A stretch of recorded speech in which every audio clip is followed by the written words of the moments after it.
အမေကိုခီးမဆိုင်တာအမေကိုအမေလို့အတိမမပြူတော့တာအဖေကိုအဖေလို့အတိမမပြူတော့တာနော်အမေကငါသားငါသမီးဆိုပြီးသွားမပြောနဲ့ပြောရင်ခုခေတ်ဆိုခဏခဏကြားနေရနော်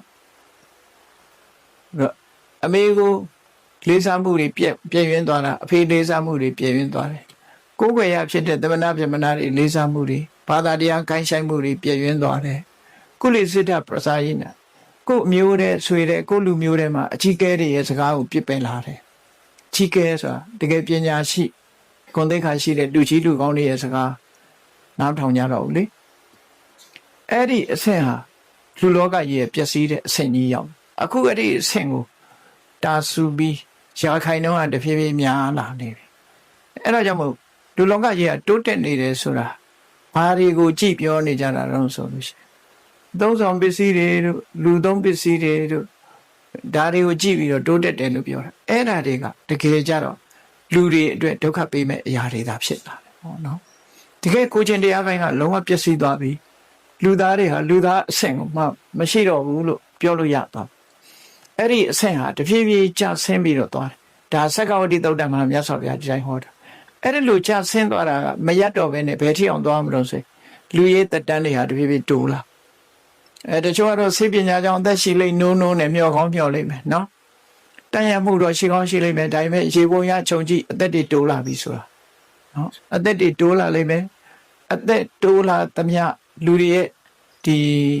ကိုယ်ရဲ့အသာဖွံ့ဖြိုးတိုးတက်မှုတွေဟာကျဆင်းလာတယ်တဲ့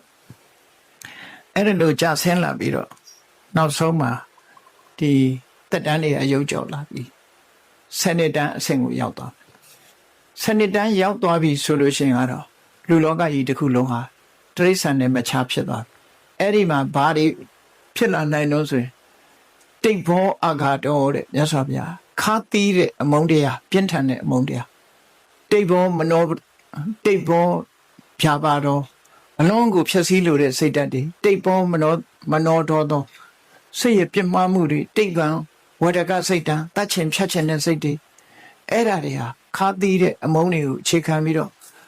လက်ရဲစဲရဲတတ်တဲ့ဖြတ်တဲ့အနေအထားမျိုးတွေဖြစ်ပေါ်လာလိမ့်မယ်ဆိုတော့ဒီကနေ့ခေတ်မှာဒါအမတမထင်ရှားလာရှားခိုင်တော့တဖြည်းဖြည်းမြင့်တက်ပြီးတော့လာပြီးတော့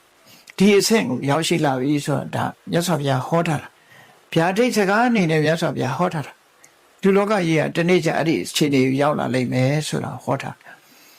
အဲ့ဒီလိုရောက်သွားပြီဆိုရင်တော့ကုသိုလ်ကောင်းမှုဆိုတာမရှိတော့ဘဲနဲ့ကုသိုလ်ကံရဲ့ကုသိုလ်လုပ်တဲ့လူဆိုတာကလုံးဝအကွယ်ပါသွားပြီ